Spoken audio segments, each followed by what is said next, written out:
Can you hear me now? Now we can hear you, buddy. There we go. Sorry about that. Out here in Texas, we don't have that much signal. So, No worries, man. No worries. Hey, I love the outfit. I love the hat, the Texas pin. Brother, you are a true Texan. oh yeah, we're out here. So if you don't know, this is our rodeo season here in Houston. Just kicked off yesterday, so I'm out here volunteering and being Texan. That's another great way to lead generate, right? Absolutely. All right, Josh. So, welcome to Take Command of Media for this month. Josh, it's a pleasure to have you, man. I've been able to work with you now for a couple of months, and man, I've learned a whole lot from you. I know that you are an agent, but you're also an MCTT for one of the market centers. So, why don't you tell us a little bit about yourself, Josh? Of course, yeah. I've been in real estate for about 3 years. I had my 3 years here in I don't know how to February, fix this. and I'm still an active agent, and I got the opportunity to take on the MCTT role, which I've absolutely fallen in love with, and I enjoy it. Something I look forward to. That is awesome. That is awesome. Now, Josh, I know in one of the conversations we had, you mentioned that you actually have your own podcast, which I thought that was pretty interesting, right? It's not every day you find an agent with a podcast. I mean, we saw Chris, but yours is a little different. Why don't you tell us a little bit about that? Yeah, so ours is a little different. The name of it is Smells Like Middle Aged Spirit Podcast, and we're here local. And it's more of a just the way it started out was funny enough. The host of the show is a client of mine, and where we actually host the show at now is actually in the home I helped him buy. But it started out with him and his brother-in-law, and it just kind of the way that it started was, what if this small group of people were could change the world? That's kind of what it was. And we just kind of addressed anything, any kind of hot topics, anything that's going on in the world. We do some games and bring guests on, and it's nothing that we really have a genre on, but it is something that we just kind of explore everything. Like the last week, we had a guest on. I'm sorry, we didn't have a guest on, so we had what we call a conspiracy theory episode, and we bring in some, whatever is the hot topic conspiracy theories, and we kind of just talk it out. So, what do we think about it? So, it's really cool. It's something that's different, and I don't think many people are doing that in their podcast. And I know some of you are probably shocked that it's not real estate related, but we definitely sprinkle that in there. Now, how did you build an audience on that when you first started it? The big thing we did was we focused locally. So here in Houston, we have a small city called Deer Park, Texas, and we kind of focused on them. Most of you are probably familiar with all the Facebook groups for all the cities, and that's kind of where we started. We started that little city group there, and then it just kind of took a role of its own between family and friends, fellow agents sharing it and getting it out there. We kind of broke out of that group and kind of have our own little thing going on. That's awesome. Now, you started the podcast, you started building up the audience, right, from the different Facebook groups and everything. Now you have people that are listening to you guys and interacting with you guys and all. How did you incorporate real estate into it? Yeah, so I get that question a lot. The first season, I was actually as a um, just the person that was sponsoring the podcast. I paid into it, and they ran my ad um, during the segment of the show. And now that I'm a full time producer on the show, I'm actually the only producer on the show. I'm able to have a little bit more fun with what we bring in. And so now I have a video and a couple of things sprinkled into it. And then we always joke around when we're talking about where we're recording. We're always talking about it's the studio that Josh Beard built. Because if it wasn't for me helping him as a real estate agent, we wouldn't have the studio we have. So between that and as well as just rocking my KW gear or my own branded gear while I'm on camera, um, I kind of keep the audience in know. And I've had a couple of people reach out based on that too. Awesome. So you're doing your podcast, right? And either midway, beginning, or end, there's either a video or an ad, right? A picture or something that talks about you and real estate. Now, you did share with us a couple of them. So, like, with your permission, I'd like to show everyone. All righty. Absolutely, and I will address now. One of them is probably going to be interesting for some, but the thing to remember is our podcast is very much, I wouldn't say it's adult oriented, but that's the majority of our people. Is I mean the title itself kind of gives it away. Um, but yeah, I love playing with the meme aspect of ads. And kind of photoshopping everything into it. So, for example, this is not clearly not my body, but definitely one of my headshots that I've put on top of it. And this is one of the ones that will run either on our Facebook page or on the live feed um, as well. Now, what about this one? So this is one that we kind of wanted to push the limit a little bit because it is, like I said, we have a very much different people watching the show. And this meme, most of y'all probably seen some real estate agent at some point this year probably shared this. And I got a really big response on it. And so I went ahead and made it into an ad for the show. And this has been the best ad so far. I've gotten quite a few calls on it or reach outs based on it. And I got some deals working because of this one. I love this one, man. I love the outfit. So again, this is again not my body. I'm not that thin, but I have photoshopped my headshot on that one.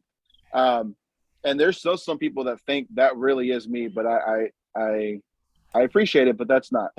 It looks great, man. You look like that commercial of the most interesting man in the world.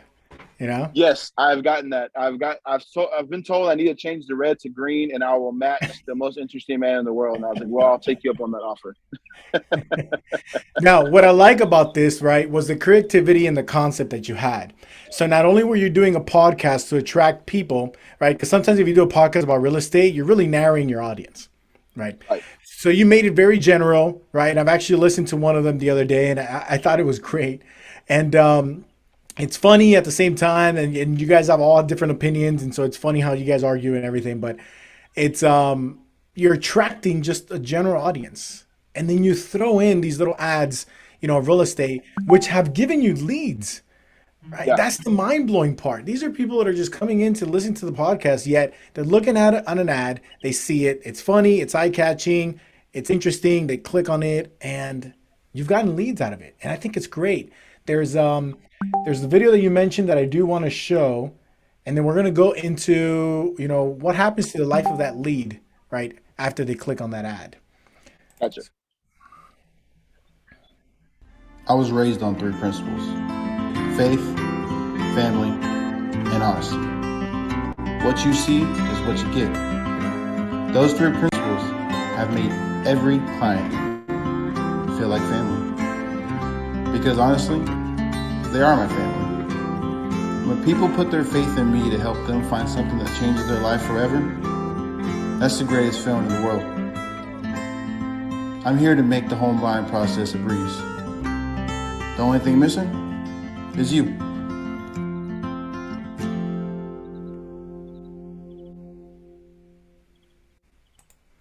I Now, love it. I loved it. I love that. I love the point you were trying to make. At first when I first saw it, I'm like, who's he talking to? Right? And you were playing and you like high five somebody in the air. I'm like, there's nobody there. Okay, that must have been like an error in the video or something. Like and then at the end you wrap it up and I was like, hey man, the only thing that's missing is you, right? An empty chair. I loved it. Dude, what feedback did you get? That is it was overwhelming. I actually share that ad every quarter. So every time a quarter restarts, I share that, and the response is always the same: is they're confused at the beginning of what is going on, and then of course at the end when he wraps it up, and then the only thing that's missing is you. Everyone's like, I get it now. And there's a lot of playback, so it's one of my favorite ads I've shot. We actually shot it here locally. One of the new builds, that's a brand new house they had that staged for us. We walked in and had a camera crew and said, hey, do you mind if we film in y'all's model house? They said, absolutely. So you'll see if you go back and watch it. There's a couple of different shots from different houses. There's one that's completely decked out, and then one that has a kind of a base model. But we wanted to make sure it was something that was physically people could see and go to and purchase. So it was really cool to have that. So now, what I want to focus on now, right? We talked about Chris how to do the podcasts and everything you can do, which was great. And I'm sure there's a lot of similar things that you do. Although I see that your podcasts are a little bit different. There's different people all connected together, and it seems like your background is different from theirs. So you're in two different locations, right? Yeah, and I want to point that out. And you said it earlier is there is four of us on that show, and we all have four different backgrounds. And what is what we're trying to kind of bring back to the whole podcast thing is we can all have different opinions, we can all have different backgrounds, but at the end of the day, when the camera's off and we're done, we're friends. And that's the whole point is we can disagree on things and agree on things, but at the end of the day, that shouldn't change how we respect each other as human beings. That's right. That's right. And the point I wanted to make with that is, see, um, you don't have to be a single podcaster, I guess you would say, if that's a word. If you don't want to do it on your own, or you're not ready, or you're not sure, or whatever, you don't have to have your own single podcast. Just get two or three of your friends, right, or two or three agents, and create a community and do a podcast together. And I loved how you did that with friends of yours, and different content and everything, but you can still incorporate that real estate essence into it, right? Absolutely. So now that we've seen the ads and now that we've seen the video, tell me a little bit about the life of those leads, right? So they came in, they clicked on your ad, right? How do you know that you got those leads? How do you have it connected? So I typically have it ran through Command. I do utilize my Twilio number for most of my marketing stuff. So that's the easiest way for me to know when I get someone to come in.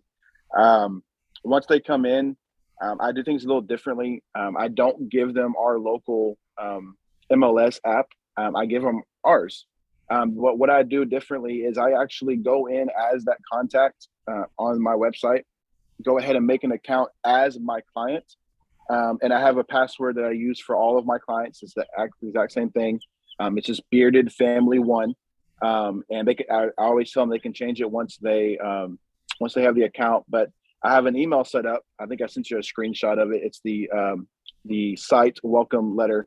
And what that does is let them know that they already have something created. I utilize the auto fields, which will automatically put their email in there, and have that password. And I can instantly see once they've logged on, which makes this a lot easier than just saying, hey, here's my contact information. I can actually see them looking at those houses and things.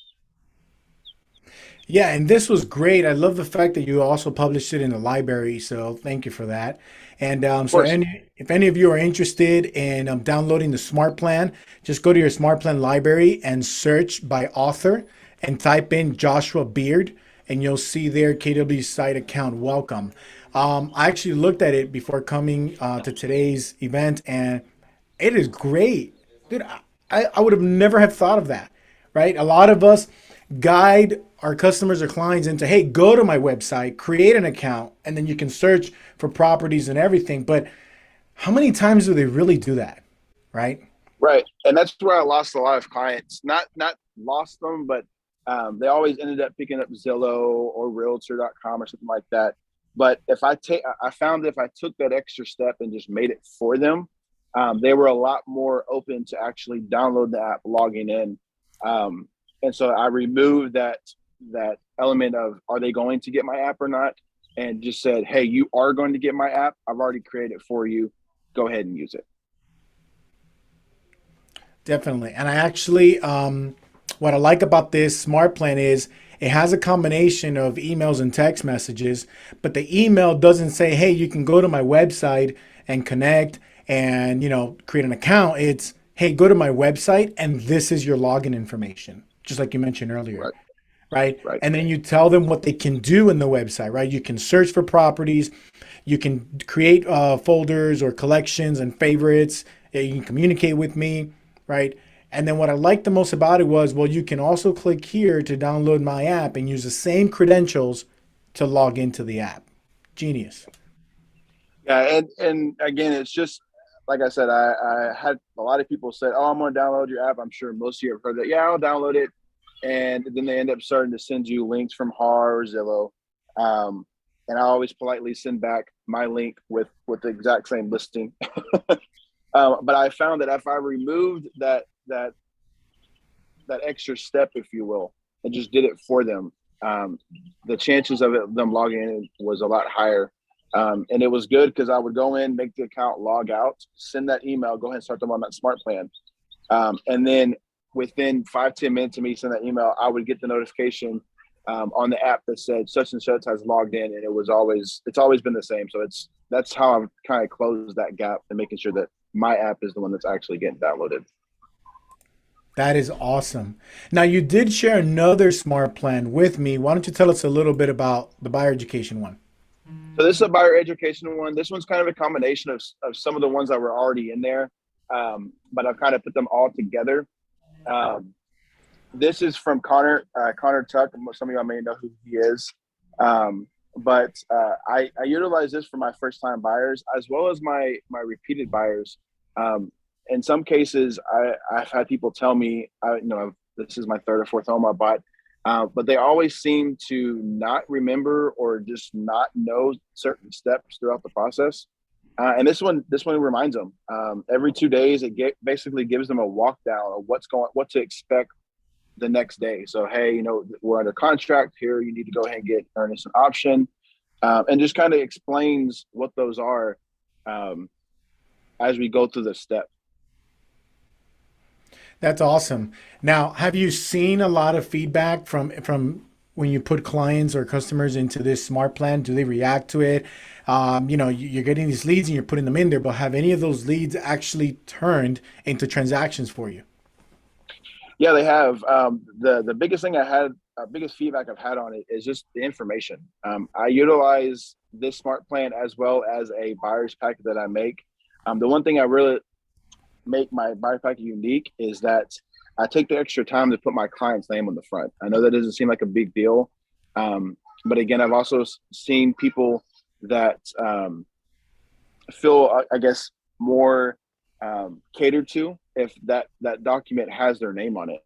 And so between both of those, just the information they have, again, like I said, we've had people that have bought maybe their second or third home, and I've started them on that email and they're like, oh, I didn't even know that was a step. I didn't even know that was going on. I had no idea that was something that was being done.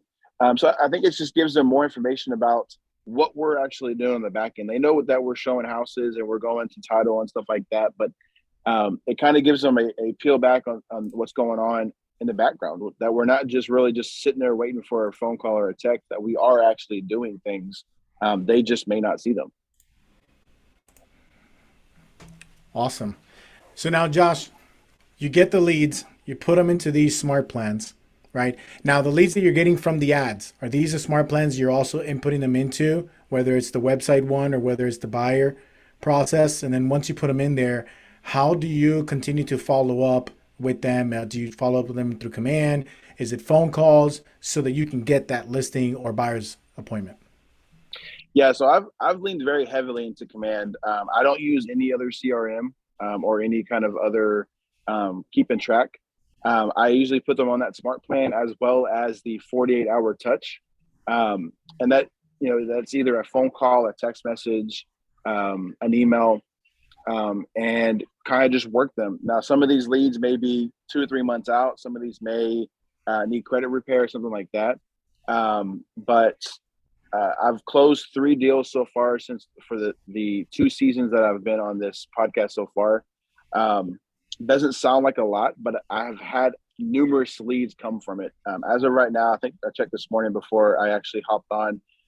Since I've been part of this podcast, I have received 60 leads from just the podcast alone. Now, as we all know, will it be 60 closings? Probably not. But even if a fourth or a half of that closes, it's very well worth the amount of time that I do to make those. Definitely. And I think one of the things that sometimes we forget, right, is that, okay, great, we put an ad, we get a good amount of leads. They don't necessarily are ready to buy a home or sell a home right now, right? But that's when the follow-up game comes into play, right? And so I think you staying top of mind with these smart plans and all really makes a difference when they are ready, because they're always going to think about you right? Josh Beard. And Right. so what is your long game with those leads? Um, obviously the end game is to get them to a closing, or get them set up on something that helps them get to start that process. Of course, right now, most of us know that the biggest thing right now that's affecting a lot of people, at least here in Texas, is their credit, and that's the biggest thing here. Most of our lenders won't work with anything lower than a 580. And if it's a 580, they lose out on some of the programs that particular lender will have. But kind of going off what you said, and for those of you that were at family reunion this past week, the biggest thing is we don't have a listing or buyer problem. We have a conversion problem. So if we're not following up with those people, you're right. They may not be closing or needing to buy within the next 30, 60, 90 days. But if they close in 6 months or they close in a year, that's still a closing. And the moment that we drop that ball and not following up with them, the moment they forget who you are, you just giving that lead to somebody else. That's you can count that as a loss. So it's just that follow up is the biggest thing. Awesome. Now, what advice or what information would you give to an agent who is on the edge, right, of either doing a podcast or just needs a fresh way or a fresh idea to get new leads, that is not just the regular cold calling and door knocking and stuff like that? I love this question. The easiest answer is go for it. The moment that you doubt yourself or you second guess yourself, that's when you're not going to put your full heart or your full energy into it. You have to go into it 110%, and knowing that anything can happen. This podcast, like I said, I wasn't even part of the first 2 seasons, but I was still a sponsor. And me being, me going out there and still, because at that time, since I wasn't on the show, it was $100 for the season for my ads that played for the podcast. And so at that time, $100 didn't seem like a lot, but if you're starting out $100 for the season, that's a pretty big expense. But that $100 turned into a closing, that turned into me being the producer, to me being actually on the show. So just go for it. If you want to do something different, do something different. That's the biggest thing is you can go ahead and do your own thing. And that's what's really cool about our field is you can really make it your own. So there was a question here earlier in the chat, and it was, I guess I say, can we see your buyer's packet? But I don't have it here ready for you guys. So can you talk a little bit about, you put them in that education, right? First time home buyer education smart plan. But what do you use as your buyer's packet when you do meet with them? So I've created it. And if for those of you that want to have access to that, Ariel, you can drop my email in there. Okay. If you would like. But it's just a breakdown. Usually it's going to go ahead and have their first name and everything on the front. And then it basically breaks down the next 35 days. So the first step is obviously getting pre-approved. I have my lenders in there with their contact information, so they can go ahead and reach out to them. Goes to the next step of actually what are they looking for, how quickly they need to go, and just breaks down what to expect within that time period. So anything from option to earnest to if there's negotiations, if we happen to fall out. So anything that they are going to know for that buyer's process, it's in there. I'm actually now working more on a listing package. I am slowly shifting my business into a listing zone. So I am working on that. I will share the buyer's packet. I have it, but as soon as I'm done with the listing, for those of you that do send me an email, I'll send that updated listing one as well. Great. Now, Josh, how many episodes make up a season in your podcast? Anywhere from 25 to 30. We just recorded, I'm sorry, 15. Sorry, guys. I've been up since 4:00 this morning here in Texas, so it's been fun. It's 15. Right now, we just did episode 59, so we're going to be doing 60 today, or Thursday, sorry. And this is kind of how we're feeling it. something that we really want to make with this podcast is not make it a chore. But the coolest thing about it is I'm sure all of us, and I'm going to kind of touch on a subject that was brought up at family reunion as well, is mental health.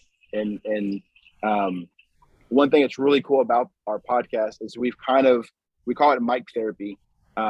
We actually in season 3 had the unfortunateness for all 4 of us to kind of fall out, not business related, but just personal life got in the way. And we kind of took that back, and we finally came back. And when we did, it was rejuvenating. And that's kind of what we do with it. Is it's kind of our therapy. We turn our phones off, we turn everything off, and we just kind of focus on that hour and a half, which is really cool.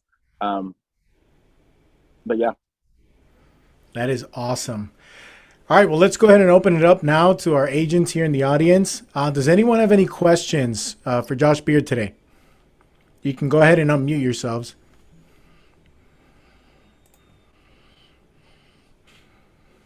Well, somebody jumps in, Josh. I just wanted to thank you for coming on today. I have to tell you, though, you got me really excited for the next season of Yellowstone, though. I'm glad. Yeah, I know that's Montana and you're in Texas, but that alone. Yeah, for those you don't know, here in Houston, the Houston Rodeo is one of the biggest things, and we have taken a 2-year hiatus because of the world. So this is the first year since then that we're actually having this in person. We actually last night had our first show. Cody Johnson, for those who don't know who that is, he played last night, and it was a sold out show. So yeah, it's a pretty big deal here in Houston. Nice. Well, thank you very much for coming on. I'm impressed. That's a lot of episodes you guys did.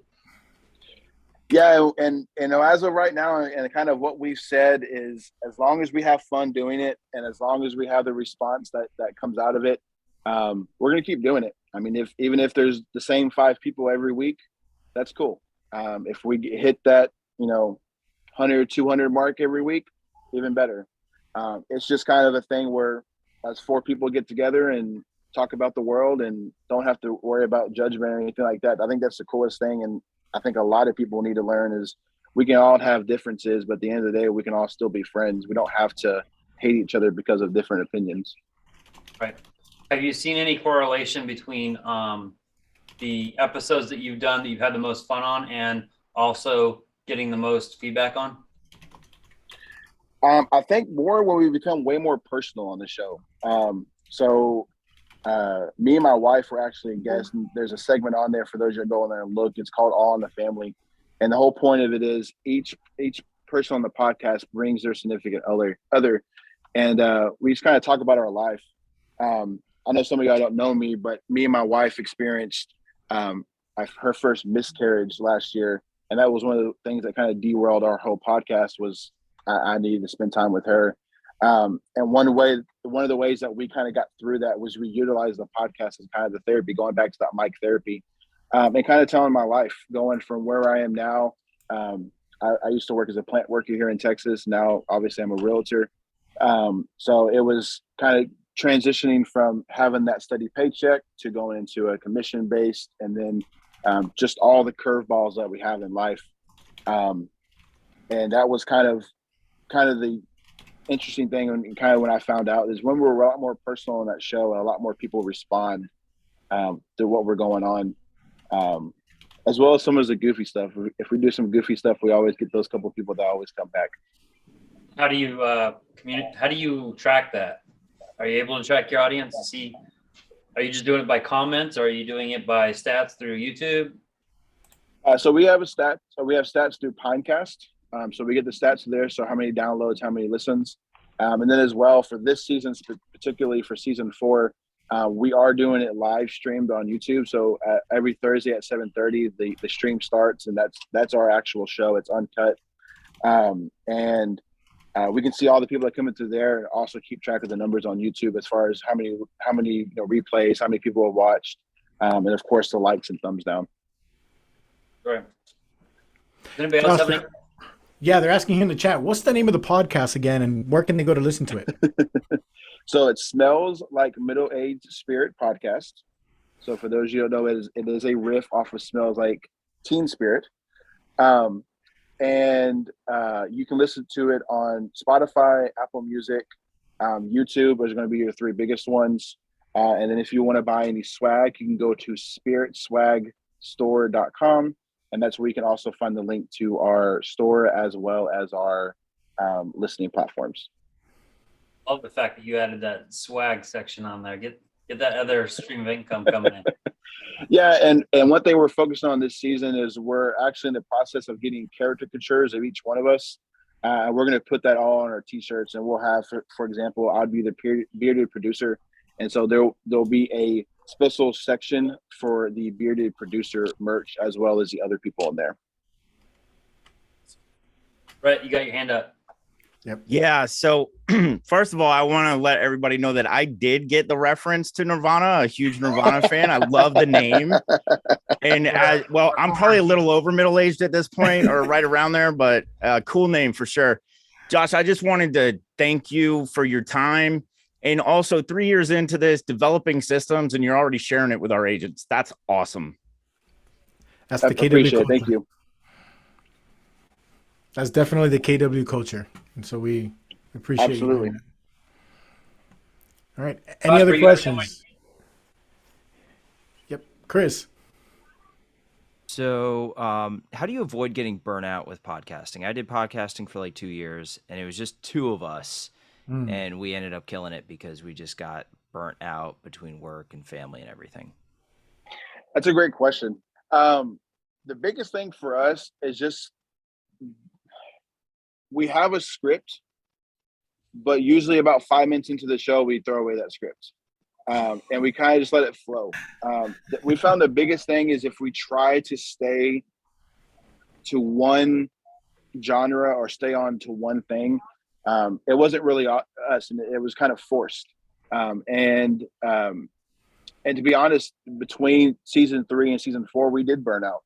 That's one of the things that we did during the middle is our lives kind of happened. Each one of us had something going on that really derailed us for 3 weeks. We didn't put anything out for 3 weeks. And thankfully, we were blessed that when we came back, we had that time to explain everything, what was going on. We had a very understanding audience. And then again, we just kind of went back into just be ourselves. We're not really characters or anything like that. We're ourselves. And we're just talking about what anyone else talks about, but we put our spin on it. And then I guess with coming up with new ideas for games and stuff, we do have a caller line that we actually hook up to our Stream Deck, and when they call in, we can take live phone calls when we're streaming. So I think that's kind of freshening it up, is just keep adding something onto it. Because seasons 1 through 3, it was just record, edit, release, and now we kind of got to prepare. And now that we know that we have an audience watching us for the hour and a half live, it kind of adds to that fun of they can kind of see what's going on. And we kind of took inspiration for those that may be here in Houston. One of the big radio hosts here is Rod Ryan. And they here a couple of years ago, they put a camera up that was called The Peak Show. And it was basically, you would watch the radio show, but you could see what was going on in the background. That's kind of where we took that from. But to answer your question again, it was just kind of being ourselves and being open to everything that we could do on the podcast. How did that 3-week gap affect your growth? Substantially. We were the episode before we actually our season 3 was horrible. We came back with season 3. We recorded episode 1. And then the co-host quit that night. He actually sent a text message and was like, "Hey, I wanted to tell y'all in person. I wanted to tell y'all before recording, but we couldn't. But I'm actually leaving the show." So we had to limp through that. Of course, that 3-week break. We lost a few people. That episode before the 3-week break was our best listened to episode. So we had a really good traction. And now we're starting episode 4 of this season, and we're just now kind of seeing those people kind of come back. We're seeing our numbers go back up. So it took a hit. But I think at that time, our mental health and our family life was way more important than us getting together and talking for an hour and a half. Yeah, I like that. And I like how you break it up into seasons, right? Like you can have like Yeah. a season, give it a gap, and then it also gives a listener the expectation that, hey, we're coming back, right? Because I know I experienced that when we had a break. We would just, the listenership dips pretty hard just with 1 week. So, Yeah.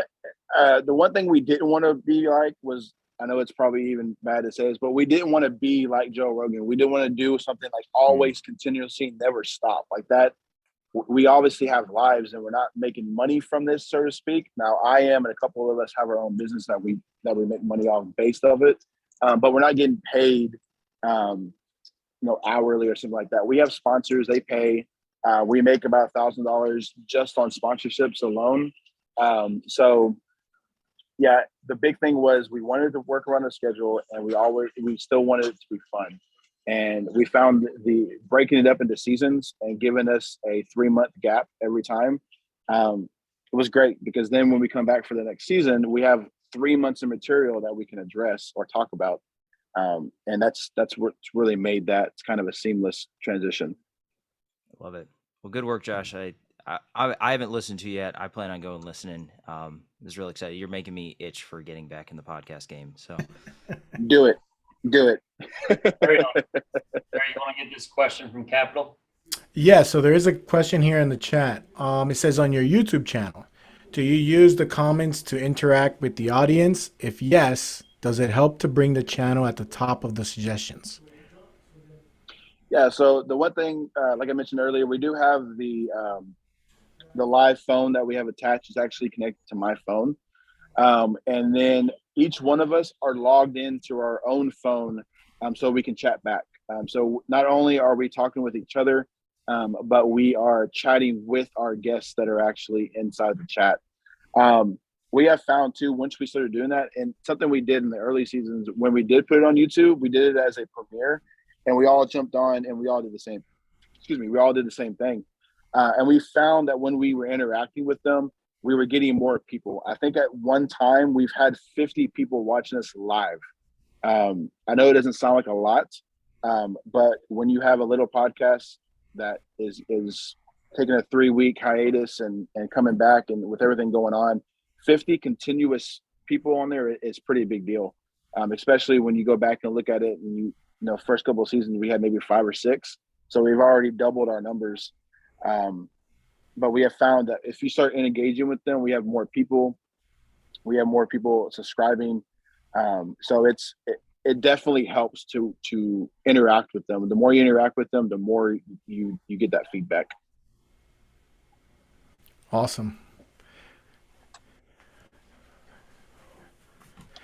So we do have here another question in the chat that was directed personally. How did Josh monetize his podcast? So as of right now, we haven't hit the monetized yet because we don't have enough people watching it. But we do have the sponsors. They pay every season. We have 6 sponsors this year. And so this year we actually upped it. If you go watch the show, it is called the Stephen Terry Pest Elimination Studio. So we have somebody that actually pays to name the studio every season. Thankfully, it's been the same person, so we haven't had to change anything. But that is how we make our money so far. We have been reached out by YouTube to get started, but I think you have to hit 1,000 subscribers, I think is what it is, before you get monetized. So right now we're really dependent on just the sponsors. The sponsors from the show is what really keeps us going.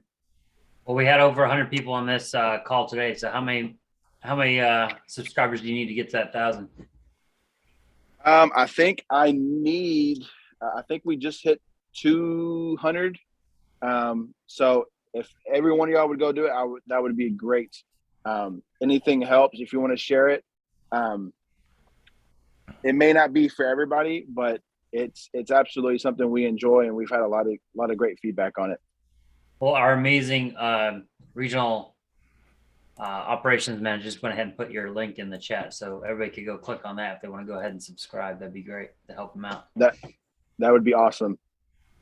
And this is recorded too, so just in case somebody's going on later to watch this, if you're wanting again to find his podcast, you can go look it up. It smells like middle-aged spirit, and you can go to any of the podcasts. Right? I know we've got up for YouTube. We've also got a podcast on the one she brought up. I believe it's Apple Music. Apple. Yeah, if you want, if you go to that YouTube one, that's gonna help him get monetized. Yeah. So YouTube's what he needs right there. I appreciate it, guys. My pleasure. Well, Josh, thank you so much for being here with us today. It was a great pleasure to have you, my man. And if there's anything that we can do to support, just let us know. And it was great. Thank you for all the ahas. We really appreciate you. Not a problem. Not a problem. Thank you for inviting us. And for those who don't know, me and Ariel kind of connected over a family reunion, and great guy as well, man. Thank y'all for having me on.